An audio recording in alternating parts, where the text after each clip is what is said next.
The Ukrainian counteroffensive will be streamed online.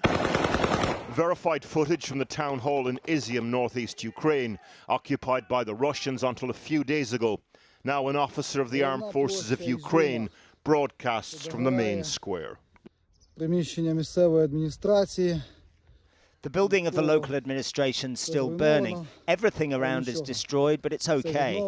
We'll restore everything. Izium was, is, and will be Ukraine, and everything will be Ukraine.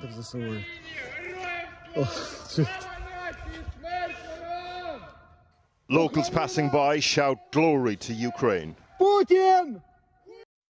This is how the locals meet us.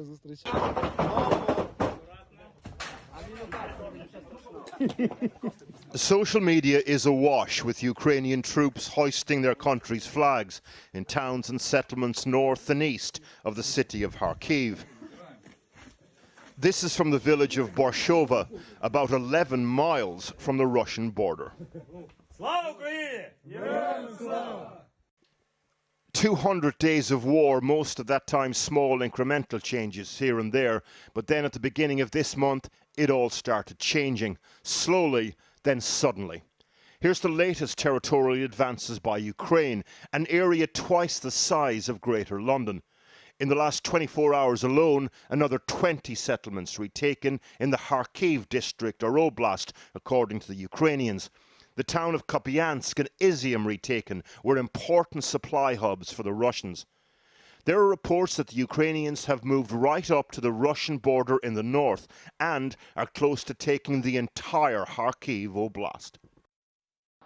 And so to the vexing question, how will Moscow respond?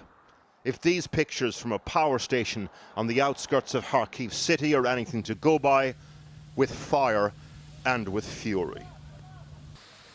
Ukraine said Russia had targeted key infrastructure last night, causing widespread blackouts in the areas around Kharkiv and Donetsk. In the last hour, reports coming in that the bombardment of Kharkiv is continuing. The Russian-installed head of the Kharkiv region acknowledged today the scale of this localized defeat on Russian television. But speaking about the manpower that has been amassed there for the Ukrainian army's counter-offensive, it outnumbered our forces by 8 times approximately.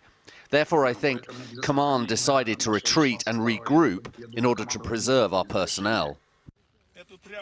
Speedy advances like this for the Ukrainians can be a double-edged sword, though.